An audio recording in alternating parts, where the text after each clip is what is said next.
नमस्कार साथियों, कैसे हैं आप सब लोग। उम्मीद करता हूँ आप सब लोग अच्छे होंगे और काफ़ी अच्छी आप लोगों की तैयारी चल रही होगी। तो स्वागत है आपका हमारे यूट्यूब चैनल की एक और वीडियो में। तो इससे पिछली वीडियो में हमने उत्तराखंड के इतिहास में चंद और पवार वंश पढ़ लिया था। तो चंद और पवार वंश के बाद जो उत्तराखंड में आया वह आया गोरखा शासन। तो गोरखा शासन के लिए हम इस वीडियो में बात करेंगे और 2-4 वीडियो के बाद गोरखा शासन भी हमारा कंप्लीट हो जाएगा। ठीक है, तो ऐसे ही हम उत्तराखंड की जो उत्तराखंड का इतिहास सीरीज चल रही है उसको आगे बढ़ाते रहेंगे। और आपको सारे नोट्स जो है हमारे पीडीएफ जिसकी वह टेलीग्राम चैनल पे मिल जाएगा। तो टेलीग्राम में जुड़ के आप अपना पीडीएफ निकाल के वहाँ से भी अपने नोट्स बना सकते हैं या फिर यहीं पे डायरेक्ट वीडियो से भी नोट्स बना सकते हैं। हम पूरा उत्तराखंड का इतिहास कवर करेंगे और धीरे धीरे पूरा उत्तराखंड ही यहाँ पे कवर करेंगे यूट्यूब के माध्यम से। तो चलिए वीडियो को शुरू करते हैं। तो देखिए, जैसे कि मैंने बताया था कि कुमाऊं में चंदवंश जब हमारा समाप्त था तो किस तरीके से कुमाऊं में चंद्रवंश की नींव हिल गई थी। वहाँ पे महेंद्र चंद जो था, ठीक है, या फिर मोहन चंद यहाँ, और उसके बाद उसके आंतरिक षड्यंत्रों के कारण जितनी भी सूचनाएं थी, चंद्रवंश की कमियां थी, या फिर मैं कहूँ जोशी लोगों की या हर्षदेव जोशी या उसके लड़के की एकदम से ज़्यादा हस्तक्षेप की वजह से सारी जो चीज़ें हैं वह कहाँ पहुँच रही थी, नेपाल में पहुँच रही थी। चंदों की कमियां और चंदों में क्या क्या अभी खामियां हैं वह सभी कहाँ पहुंचा रहे थे, हम नेपाल पहुंचा रहे थे। तो उसी बीच जो नेपाल का शासक था रण बहादुर शाह ने हर्षदेव जोशी के, मैंने बताया था कि जिस समय हर्षदेव सीराकोट के कहाँ पे था, जेल में था, तो उसने 2 लेटर लिखे थे, एक गढ़वाल क्षेत्र के लिए एक कुमाऊं क्षेत्र के लिए। ठीक है, तो उसी के बाद इसने लगातार जैसे जेल से निकला, इसने फिर दोबारा से जब ये गढ़वाल से भी हार गया, इसको लगा कि गढ़वाल क्षेत्र का राजा भी प्रद्युमन चंद नाम से वहाँ पे राज करने लग गया, इसकी वहाँ पे भी नहीं चली, तो ये तुरंत कहाँ भाग गया, हमारा नेपाल भाग गया।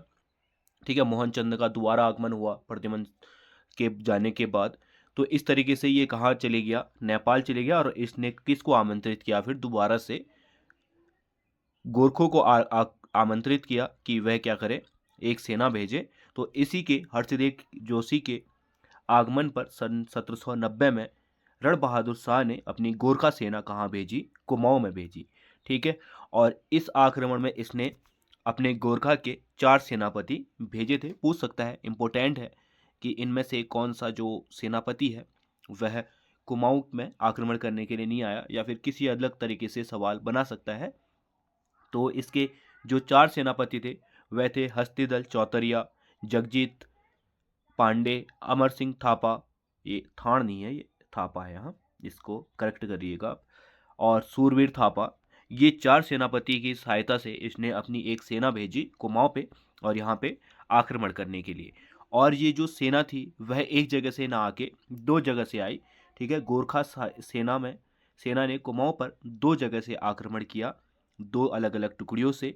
और पहला जो क्षेत्र था इसका सोर क्षेत्र, सोर, अस्कोट और गंगोली हाट होते हुए जो सेराघाट क्षेत्र है वहाँ से अल्मोड़ा की तरफ इन्होंने रुख किया।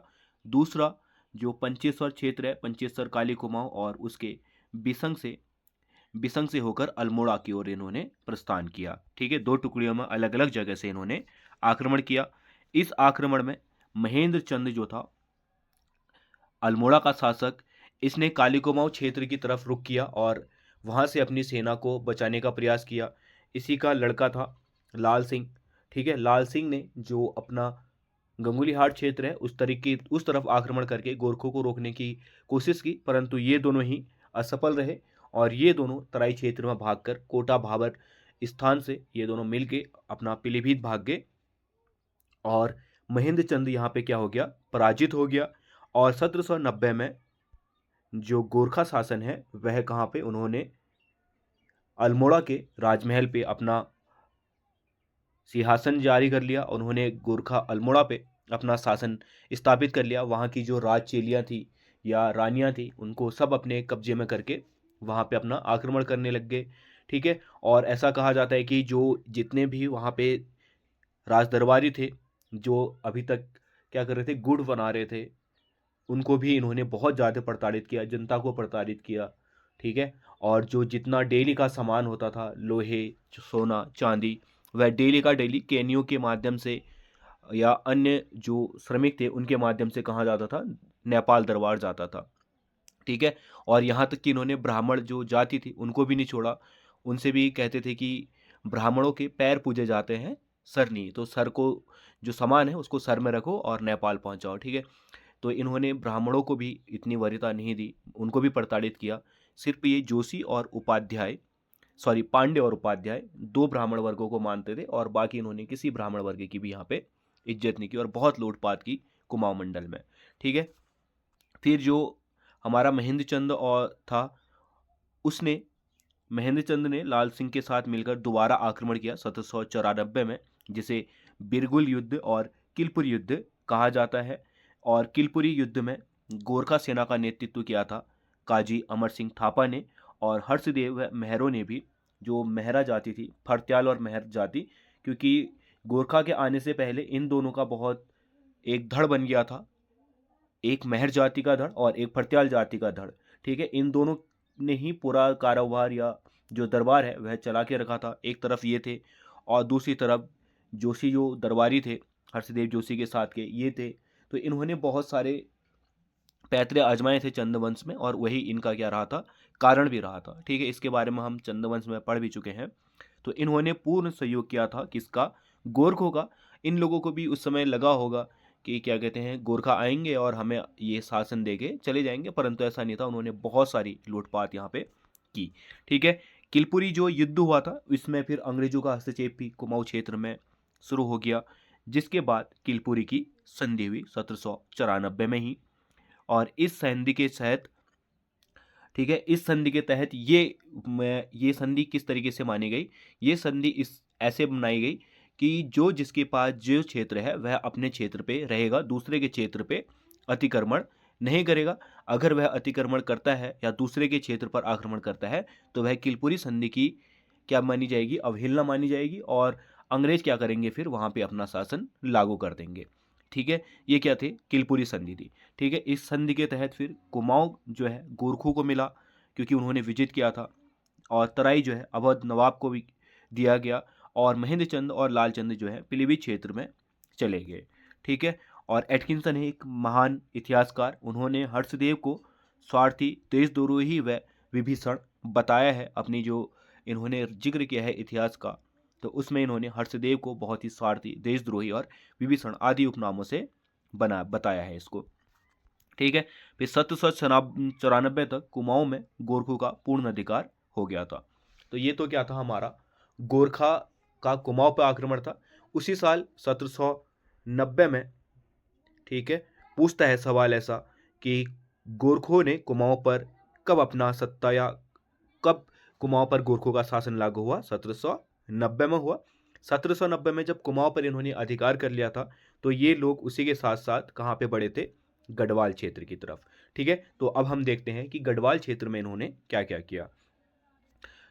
तो 1791 में ये लोग कहाँ गए, गढ़वाल पे गए, और गढ़वाल पे जो शासक था उसका गढ़ था लंगूरगढ़, उस पर क्या किया, इन्होंने आक्रमण किया, और वहाँ पे ना तो पवार जीते ना ही गोरखा जीते, वहाँ पर इन्होंने डेरा डाला, और लगभग 1 साल तक वहीं इन्होंने डेरा डाले रखा। परंतु 1 साल बाद जब इनको और आक्रमण करना था, तो 1 साल बाद इनकी क्या हुई, नेपाल पर चीन ने आक्रमण कर दिया, तो इनकी सेना को कहाँ लौटना पड़ा, वापस नेपाल लौटना पड़ा। वहाँ से इनको बुलावा आ गया कि यहाँ पे चीन ने आक्रमण कर दिया है, आप लोग उस चीज़ को छोड़ के अभी नेपाल आइए, हम गढ़वाल को दोबारा विजिट करेंगे। ठीक है, तो इन्होंने, परंतु उस समय जो तत्कालिक शासक था प्रद्युमन शाह पवार वंश का, उसके साथ एक संधि की जिसे हम लंगूरगढ़ की संधि कहते हैं, और इसके तहत इन्होंने जो गोरखा शासक थे, या फिर कहें जो प्रद्युमन शाह था, वह गोरखों को, या फिर गोरखा शासक जो डोटी नेपाल थे, उनको कितने देगा, 25,000 रुपये प्रतिवर्ष क्या देगा, कर देगा, और एक गोरखा दूध जो है हमेशा क्या रखेगा वहाँ पे, अपने दरबार में देखे रखेगा। ठीक है, ये क्या थी, हमारी लंगूरगढ़ की संधि थी। 25,000 अभी आप लोगों को कम लग रहा होगा कि यार 25,000 ही तो थे, परंतु उस समय 25,000 की वैल्यू बहुत थी। 1 साल का कर देना था उसने किसको, नेपाल को। ठीक है, और उसके बाद मैंने बताया था आपको पवार गढ़वाल वंश में कि किस तरीके से उसके जो है खाने के भी लाले हो गए थे गढ़वाल में, क्योंकि वहाँ पे एकदम से भूकंप आ गया, फिर अकाल हो गया। तो ये बहुत सारे कारण रहे थे, ठीक है, गढ़वाल के भी पतन के, ठीक है। फिर मैंने बताया अभी आपको कि 1803 में क्या हुआ, गढ़वाल में भीषण भूकंप आया और भूकंप से पूरा उथल-पुथल हो गया था। जो हमारे मौलाराम थे उनके हिसाब से तो कुल टोटल गढ़वाल में 2500 लोग ही मात्र क्या बचे थे उस भूकंप के बाद। लगभग 9 की रिक्टर स्केल में जो है वह भूकंप आया था। 9 के रिक्टर स्केल में अभी आप लोग जान सकते हैं कि क्या ही भूकंप रहा होगा और क्या ही उसने तबाही मचाई होगी। तो उस भूकंप के कारण और जो उनके गृह युद्ध यानी कि अंदर ही अंदर गृह युद्ध थे, उसके उसकी खबर जैसे ही कांतिपुर यानी कि काठमांडू पहुंची, तो उन्होंने क्या किया, दोबारा आक्रमण कर दिया। कहाँ पे? गो गढ़वाल पे। किसने? गोरखों ने। ठीक है, तब गोरखा शासक किवाड़ युद्ध था एक, विक्रम शाह ने पुनः गढ़वाल पर आक्रमण करने की योजना बनाई और 1803 में, ठीक है, युद्ध में गोरखा सेना का नेतृत्व जो किया था वह किया था हमारा कहाँ पे? गढ़वाल में। अमर सिंह थापा ने, बमसा चौतरिया ने, हस्तिदल चौतरिया ने और रणछोड़ थापा ने, इन 4 लोगों ने मिलकर फिर पुनः कहाँ आक्रमण किया? गढ़वाल में आक्रमण किया। कब? 1803 में। ठीक है, सबसे पहले जब इन्होंने आक्रमण किया था, गोरखों ने प्रद्युमन शाह से बाड़ाहार में युद्ध किया। बाड़ाहार में जैसे ही प्रद्युमन शाह को लगा कि वह हारने की स्थिति में है, तो प्रद्युमन शाह भाग गया और भाग के चमुआ यानी कि जो कि चंबा क्षेत्र है अभी वर्तमान का, वहाँ पे आ गया। ठीक है, यहाँ पे भी वह गोरखों से हारा और यहाँ से भी पुनः भागकर वह कहाँ चले गया? सहारनपुर यानी कि उत्तर प्रदेश क्षेत्र में चला गया। और सहारनपुर में प्रद्युमन शाह ने क्या किया? अपने जो भी सारे गहने थे और शासन था, वह अन्य कीमती चीज़ें थी उसकी, उसने लगा के पूरी जो रकम थी उसको जुटा के, लगभग 1 से 2 लाख रुपए उस समय का रहा होगा।